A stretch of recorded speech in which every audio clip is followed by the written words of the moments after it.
विधायक अखिलेश यादव को पत्र। पूजा पाल ने अखिलेश यादव को पत्र लिखा। हो सकता है मेरी हत्या कर दी जाए। पूजा पाल ने लिखा, अगर ऐसा होता है तो सरकार से मांग करती हूं मेरी हत्या का दोषी सपा और अखिलेश यादव को माना जाए।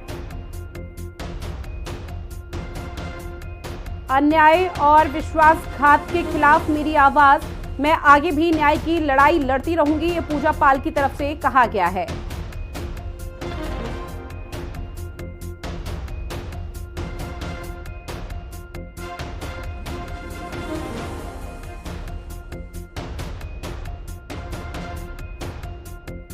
आपकी टीवी स्क्रीन पर जो है पूजा पाल ने अखिलेश यादव को पत्र लिखा है। हो सकता है मेरी हत्या कर दी जाए, पूजा पाल की तरफ से कहा गया है। साथ ही उन्होंने लिखा कि अगर ऐसा होता है तो सरकार से मैं मांग करती हूं कि मेरी हत्या का जो दोषी है वो समाजवादी पार्टी और अखिलेश यादव को ठहराया जाए। आपको बता दें कि हाल ही में समाजवादी पार्टी से निष्कासित हुई है पूजा पाल, जहां पर सदन में सीएम योगी आदित्यनाथ की कानून व्यवस्था, लॉ एंड ऑर्डर को लेकर जमकर तारीफ की गई थी और सीएम योगी आदित्यनाथ के तरफ से जो कदम उठाए जा रहे हैं उनकी तारीफ की गई थी, जिसके बाद समाजवादी पार्टी की तरफ से पूजा पाल को निष्कासित कर दिया गया था।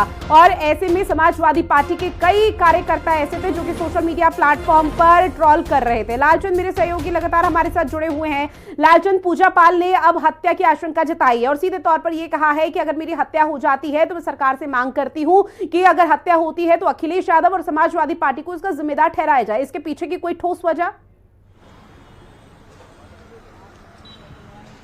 देखिए, आपको बता दूं कि जिस तरीके से कौशाम्बी की चाल से विधायक हैं पूजा पाल, जो समाजवादी पार्टी से ही थी, लेकिन जिस तरीके से उन्होंने विधानसभा में जो है तमाम मुद्दे उठाए थे और जिस तरीके से उनकी पति की जो हत्या हुई थी राजू पाल की, उसमें जो अपराधियों पर कार्रवाई की गई उसको लेकर उन्होंने सरकार की तारीफ की थी, जिसके बाद समाजवादी पार्टी के मुखिया अखिलेश यादव ने उन्हें पार्टी से निष्कासित कर दिया। इसके पहले भी 3 विधायकों को जो है पार्टी से निष्कासित किया गया था, चाहे वो मनोज पांडे की बात की जाए, चाहे राकेश प्रताप सिंह की बात की जाए, चाहे अभय सिंह की बात की जाए, क्योंकि इन्होंने राज्यसभा में जब वोटिंग हो रही थी उसमें क्रॉस वोटिंग की थी। 7 ऐसे विधायक थे जिन्होंने क्रॉस वोटिंग की थी, लेकिन जिस तरीके से 3 विधायक खुल के सामने आ गए थे इसके बाद विधानसभा चुनाव में, इसके बाद पार्टी से अखिलेश यादव ने 17 महीने बाद उन्हें निष्कासित कर दिया। लेकिन जिस तरीके से विधानसभा में पूजा पाल ने जो है सरकार की तारीफ की कि उनके पति को या उनको इंसाफ मिला है, क्योंकि अपराधियों पर लगाम लगाई गई, जो अपराधी थे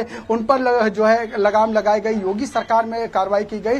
तो ऐसे में यह माना जा रहा है कि जिस तरीके से पार्टी से निष्कासित कर दिया गया है, ऐसे में अब पूजा पाल खुलकर सामने आ गई है और वो अखिलेश यादव पर आरोप लगाती हुई दिखाई दे रही है, समाजवादी पार्टी पर आरोप लगाती हुई दिखाई दे रही है, क्योंकि मुलायम सिंह की सरकार थी जब उनके पति राजू पाल की हत्या की गई थी। और ऐसे में कहीं ना कहीं अब पूजा पाल साफ आरोप लगा रही है कि अगर मेरी हत्या होती है तो कहीं ना कहीं उसकी जिम्मेदार अखिलेश यादव होंगे, समाजवादी पार्टी होगी। इसके साथ ही उन्होंने ये भी कह दिया, साफ कर दिया है कि जिस तरीके से उन्हें पार्टी से निकाला गया है वो दलितों के लिए, पिछड़ों के लिए, अति पिछड़ों के लिए, कहीं ना कहीं समाजवादी पार्टी जो है पूरी तरीके से जो है ये कहा जाए कि उनका सम्मान नहीं करती है, वो उनको जो है अपना सिर्फ मोहरा बनाती है और बैंक की राजनीति करती है। और शायद यही वजह है कि पूजा पाल अखिलेश यादव के खिलाफ, समाजवादी पार्टी के खिलाफ पूरी तरीके से खुलकर सामने आ चुकी है, क्योंकि जिस तरीके से वोट बैंक की राजनीति हमेशा से जातिवाद पर रही है। निश्चित तौर पर देखिए लगातार कई तरह की बातें यहाँ पर कही जा रही है, लेकिन अब आने वाले समय में किस तरह का स्टैंड लिया जाता है वो देखना बेहद महत्वपूर्ण। बहरहाल बने रहिएगा आप हमारे साथ। वही अब बात करेंगे उत्तर प्रदेश में ऑपरेशन लंगड़ा